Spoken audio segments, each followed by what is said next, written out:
అండి. ఈరోజు ఏలూరు జిల్లా అభివృద్ధి కార్యక్రమాలపైన గౌరవ శాసనసభ్యులు అదేవిధంగా జిల్లా కలెక్టర్ గారి ఆధ్వర్యంలో అధికార యంత్రాంగంతో చాలా లోతుగా సమీక్షించి గత సమావేశాల్లో మేము తీసుకున్న నిర్ణయాలు ఎంతవరకు అమలైనాయి, క్షేత్రస్థాయిలో ప్రధానమైన శాఖలు వ్యవసాయ రంగం అవ్వచ్చు, ఉద్యాన పంటల గురించి అవ్వచ్చు, అదేవిధంగా రైతాంగానికి సరిపడే కార్యక్రమాలు వ్యవసాయ శాఖ నుంచి ఒక ఎత్తు అయితే, గ్రామాల్లో ఉన్న వాస్తవ పరిస్థితులు, రోడ్ల అభివృద్ధి వాటిపైన కూడా దృష్టి సారించి పంచాయతీరాజ్ రోడ్లు అదేవిధంగా R&B రోడ్లపైన కొంతవరకు మేము పూర్తిగా ఈరోజు సమీక్షించుకోగలిగాం. ముఖ్యంగా నేను ప్రజలందరికీ చెప్పదలుచుకుంది ఏంటంటే 22A సమస్య బహుశా రాష్ట్రంలో ఎక్కడ లేని విధంగా ఏలూరు జిల్లాలో అందరికన్నా ముందు మేము ఒక ఆలోచనతోటి చాలా పర్ఫెక్ట్గా దాని గురించి అవగాహన తెచ్చుకొని ఎక్కువ మందికి లబ్ధి కలిగే విధంగా ప్రణాళికాబద్ధంగా చేసుకుంటూ వస్తున్నాం. ఈ రోజు వరకు ఏలూరు జిల్లాలో 1320 ఎకరాలు 22A నుంచి విముక్తి కలిగించి సుమారు 2000 మంది లబ్ధిదారులకి అందించడం జరిగింది. అందులో ముఖ్యంగా 171 ఎకరాలు ఎండోమెంట్ భూమి కూడా 22A నుంచి మేము దాన్ని రిజాల్వ్ చేయగలిగాం. ఈరోజు ప్రత్యేకంగా 60 మంది బెనిఫిషరీస్కి ఆ భూములు వాటికి సంబంధించిన కాగితాలు కూడా కలెక్టర్ గారి ప్రొసీడింగ్స్ ఇవ్వబోతున్నారు. ఆ విధంగా ఒక ఆదర్శవంతంగా ఉండాలనే ఆలోచనతో ఏలూరు జిల్లాని ముందుకు తీసుకెళ్లాలనే ఒక ప్రయత్నంతో మేము ప్రతి సందర్భంలో కూడా ప్రజల కోసం పనిచేసే విధంగా మా కూటమి ప్రభుత్వం గౌరవ ముఖ్యమంత్రి గారు చంద్రబాబు నాయుడు గారు ఇస్తున్న ఆదేశాలు, సూచనలు, అదేవిధంగా ఉప ముఖ్యమంత్రి గారు పవన్ కళ్యాణ్ గారు ఇస్తున్న సూచనలతోటి ముందుకు వెళ్తానే ఉన్నాం. ఎల్నినో ప్రభావం ఎంతవరకు మన జిల్లాలో ఉంటుందనే దానిపైన ఈరోజు రైతాంగానికి అట్ ద సేమ్ టైం మా అధికారులు కూడా తెలిసే విధంగా ఒక ప్రయత్నం ఈరోజు చేయడం జరిగింది. నేను ఈ సందర్భంగా ఏలూరు జిల్లాలో ఉన్న రైతాంగానికి, రాష్ట్ర వ్యాప్తంగా ఉన్న రైతాంగాన్ని మనస్ఫూర్తిగా నేను కోరేది ఏంటంటే రాష్ట్ర ప్రభుత్వం తరఫున దయచేసి క్షేత్రస్థాయిలో ఉన్న వాస్తవ పరిస్థితులు మీరు గుర్తించాలి. ఒక్కసారి మీరు అధికారులతోటి, ప్రత్యేకంగా వ్యవసాయ అధికారులతోటి మీరు ఒకసారి చర్చించుకుని మీ ప్రాంతంలో ఉన్న వాస్తవ పరిస్థితుల గురించి మీరు అవగాహన తెచ్చుకున్న తర్వాత సాగు విషయంలో మీరు నిర్ణయం తీసుకుంటే బాగుంటుంది.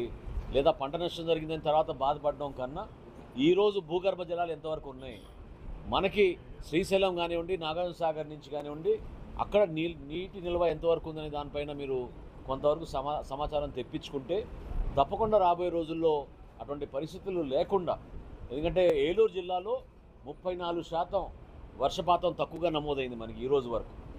ఇతర జిల్లాలతో పోల్చుకుంటే కొంతవరకు బెటర్, ఎందుకంటే కొన్ని జిల్లాల్లో 70% వరకు కూడా మనకి డెఫిసిట్ రెయిన్ఫాల్ వచ్చింది. అయితే ఈరోజు 15 మండలాలు గుర్తించాం. సుమారు 50% పైన ఉన్న డెఫిసిట్ రెయిన్ఫాల్ మండలాలు 15 గుర్తించాం.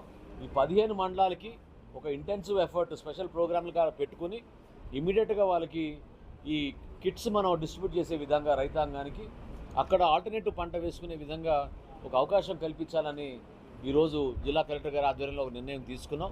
తప్పకుండా గౌరవ ప్రజాప్రతినిధులు అందరూ కూడా దీనిపైన సమాచారం తెప్పించుకుని ఎక్కడ కూడా ఎటువంటి పొరపాటు లేకుండా రైతాంగానికి ఒక భరోసా కల్పించడం మా ప్రయత్నం చేస్తున్నాం. ఇరిగేషన్ శాఖతో కూడా సమీక్షించాం. కాలువల ఆధునీకరణ, మరమ్మతులు ఇవన్నీ జరుగుతూనే ఉన్నాయి. అయినా కానీ టెయిల్ ఎండ్ వరకు ఎక్కడ కూడా సాగునీరు కన్నా ప్రాధాన్యత ఇవ్వాల్సింది ముందు మన తాగునీటి గురించి. తాగునీరులో ఎక్కడ కూడా ఎద్దడి ఉండకూడదనే ఆలోచనతో మేము చేస్తున్నాం. జిల్లాలో పంచాయతీరాజ్ డిపార్ట్మెంట్ నుంచి సుమారు 85 కోట్ల రూపాయలతోటి 167 కిలోమీటర్లు రోడ్ల నిర్మాణం ఈ నెలలో ప్రారంభించుకోబోతున్నాం. ఇది ఒక అద్భుతమైన కార్యక్రమం. తద్వారా ఈ శాసకీ ద్వారా వచ్చిన నిధులతోటి చాలా వరకు నియోజకవర్గాల్లో ఉన్న రోడ్లు ఏవైతే చెడిపోయి ఉన్నాయో వాటన్నింటినీ కూడా ఇమీడియట్గా కొత్త రోడ్లు వేసుకునే విధంగా ఒక ప్రణాళికబద్ధంగా చేసుకుంటూ వెళ్తున్నాం. ఎల్నినోతో పాటు నేను రైతాంగాన్ని కూడా మనస్ఫూర్తిగా కోరేది ఈ సందర్భంగా ఏంటంటే ప్రధానమంత్రి ఫసల్ బీమా యోజన పథకం కింద క్రాప్ ఇన్సూరెన్స్ అనేది నమోదు చేసుకోవాలి. ఇది చాలామంది రైతాంగానికి ఇంకా పూర్తి సమాచారం లేకపోవడం, మధ్యలో ఒక 2-3 సంవత్సరాలు గత ప్రభుత్వం ఎప్పుడైతే కేంద్ర ప్రభుత్వంతో అనుసంధానం చేసుకోకపోవడం వల్ల జరిగిన నష్టానికి ఈరోజు కూడా రైతాంగం చాలామంది వెనకడుగు వేస్తున్నారు. దయచేసి మీరు ఇన్సూరెన్స్ పథకంలో మీరు నమోదు చేయించుకోండి, అది చాలా అవసరం.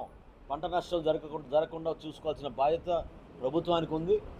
తదనంతరం మిమ్మల్ని ఆదుకునే విధంగా, రైతాంగానికి కాపాడుకునే విధంగా ఈ ఇన్సూరెన్స్ పథకం ఖచ్చితంగా ఉపయోగపడుతుందని ఈ సందర్భంగా నేను రైతాంగాన్ని మీ ద్వారా అందరినీ కూడా నేను కోరుతున్నాను.